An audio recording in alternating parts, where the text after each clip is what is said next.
At long last, the time has come. Tonight at live.thespeedgamers.com, the Super Mario Bros. 3 Fanfest is going to get underway at 9 p.m. Eastern, 8 p.m. Central. I'm really looking forward to it, and not just because of the reason that I've already mentioned. I'm really looking forward to see some action in that game. I really love that game. I played it so much back when I was a child, so yeah, great memories to be remembered there. And yeah, I know I'm sort of playing the nostalgia card here, which is sort of it's sort of hypocritical considering my stance on the old Pokémon games, but I think Mario 3 aged much better than those games to begin with. But yeah, in case you don't remember, I tried providing some incentive for you guys to come along and watch, because as I've said before, at the end of the stream tonight, by the way, this is only day 1 of 8, there's going to be a stream every day for the next week, at 9 p.m. Eastern every night. But yeah, at the end of the stream tonight, I will reveal in the chat my next LP, and I really can't wait to let the cat out of the bag. If it was only me, I would have already said, crunch, huh? You know what?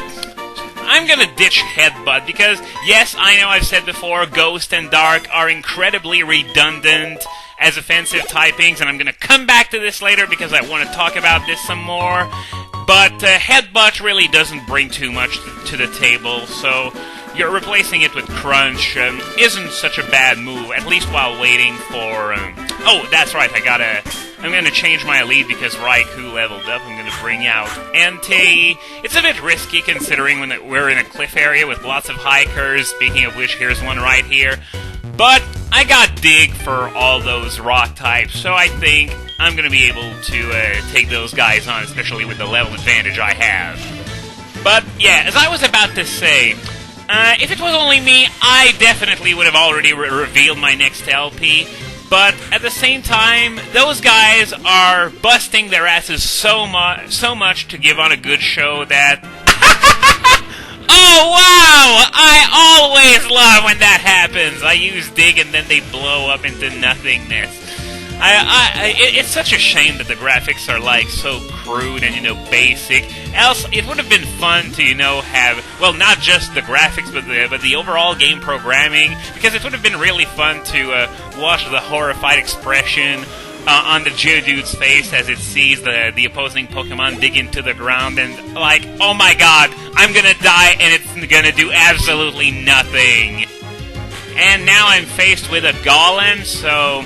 yeah, I know I have a super effective move with Dig, but Golem has so much freaking defense that, yeah, well, I killed a Graveler, but I'm not sure I could be able to handle a Golem, and it's gonna do lots of damage to me if I let it live. So, yeah, one surf later, it's history. That's why I have 5 team members instead of only 1. But, yeah, if I can just get to talking for a second, they're putting so much work into that stuff that I feel like I have to do my part to get more people to watch it and have fun, so this is my little way of saying thanks for all the hours of entertainment that they've provided over the years.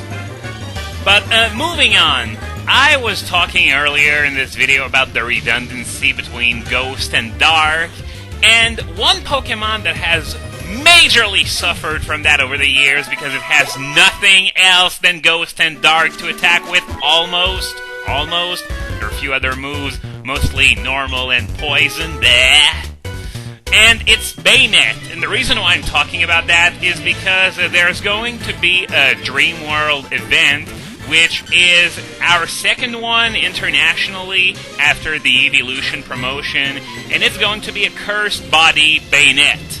Now, Cursed Body, I don't think it's nearly as useful as something like Frisk or Insomnia, though it's nice when it kicks in, but it's one of those abilities that has a 30% of inflicting a status, and only when hit with a contact move.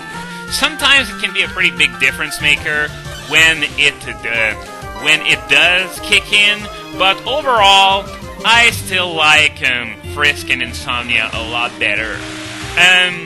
So the deal with that distribution is that they have also given Baynet a bonus move in addition to Cursed Body.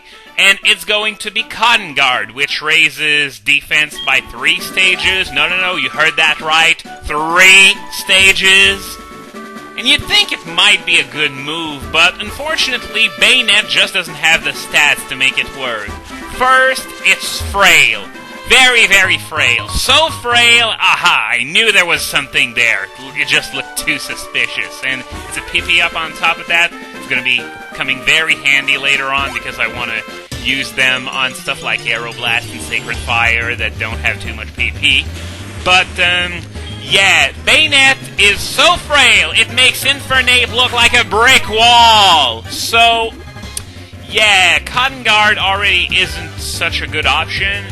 Except, if Baynet were fast enough to do it first, I'd say maybe it could work, but it's not. It's slow as hell on top of that. There's only one stat that stands out, and it's attack.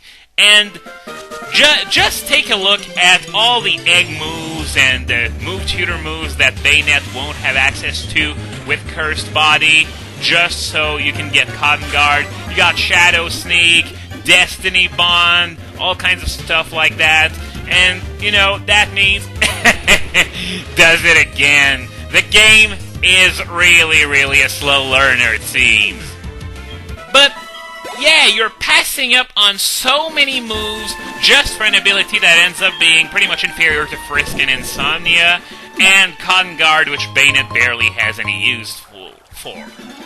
So, yeah, it really seems like they're trying to make the Dream World suck on purpose, as I think I'm done with my first outing here.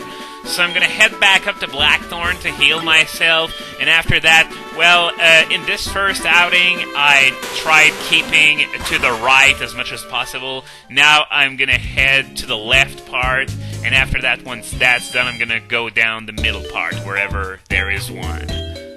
But back to what I was saying, the first distribution at least had the merit of giving you potentially a Magic Bounce Espeon, which is, in my opinion, the biggest rage quit inducer of all time in Pokemon. But this, it's just par for the course for the Dream World. I mean, I'm probably going to go pick it up because something's better than nothing, but for that, just not good enough. Not good at all.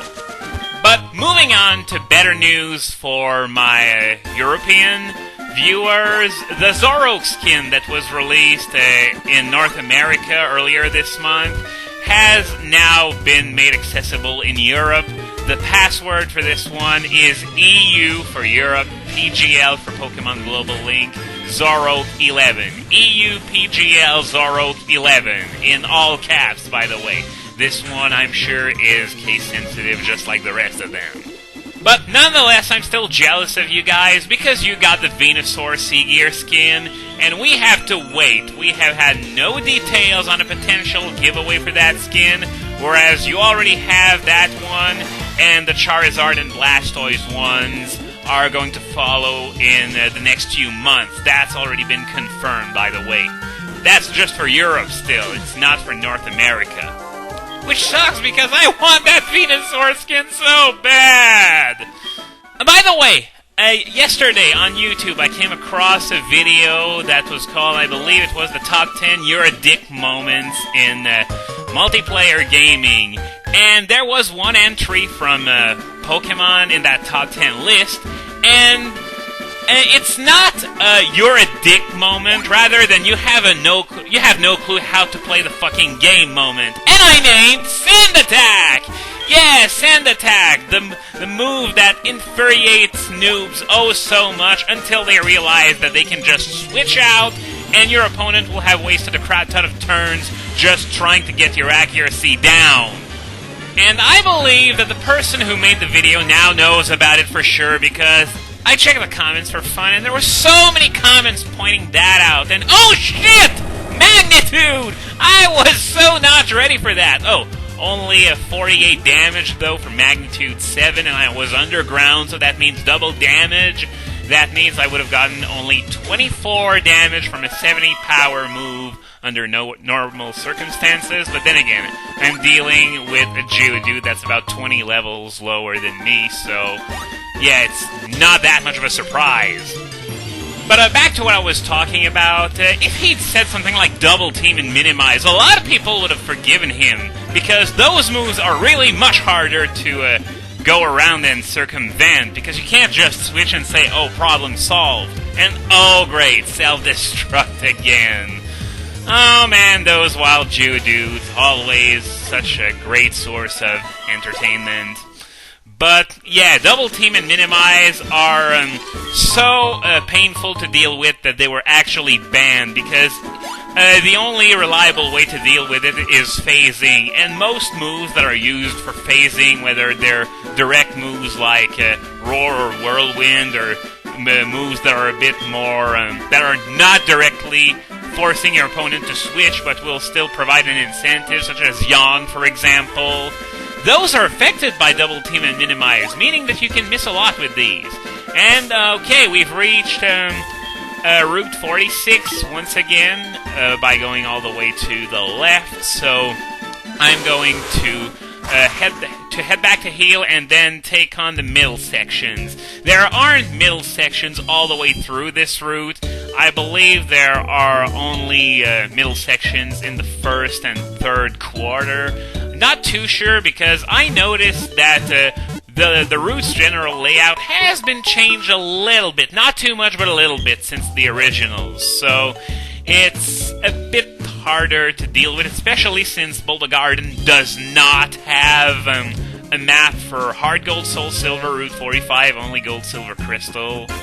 But anyway, here goes. One last outing on the last route of Johto that we hadn't explored yet.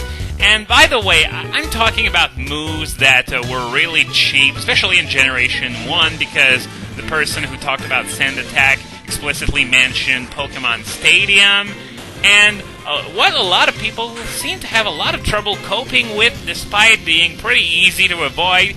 It's moves like Fire Spin, Clamp, Wrap, stuff like that. Back in Generation 1, if you were caught in one of these and the opponent was faster, Swagger, I'm gonna pass, not worth it. But if your opponent kept spamming that and he was faster, then technically you're caught in an unending wave of damage. Well, except for the part where they have rather crummy accuracy, and you can switch out of those moves, because it was only starting with Gen 2 that you couldn't be able to switch when you were trapped in one of those moves, but they were already nerfed to oblivion by then, so no one bothered using them. So, yeah, while it was a pretty good move to, trap noobs into, especially in combination with Toxic, because they get the impression that they can't do anything, but, in fact, they can actually switch. And the fun part is that when you do switch out of those moves, you basically break them. So when the turn you do switch, the opponent does absolutely nothing, because it's programmed to use Fire Spin because it can't anymore, because the opposing Pokemon that was trapped in it just isn't there anymore. So yeah, this game, Generation 1, was really full of beginners' traps that seemed really powerful, but in the end, they're entirely worthless whenever you face someone who has even the slightest idea what they're doing and will switch out of any threats, as another Geodude bites the dust for absolutely no reason. That's, 4 now? And then there's the fact that they have magnitude, as we saw earlier, yet only one of them actually tried it, compared to 4 self-destructs. Sometimes the AI to this game just baffles me. I mean, I know they're wild Pokemon and their AI level is rather low, but still, it's just ridiculous. So, looks like this will be the last thing I'll be killing for today, so remember, live.thespeedgamers.com at 9 p.m. Eastern for the next 8 days is going to be the Mario 3 Fan Fest, and I hope to see you there tonight!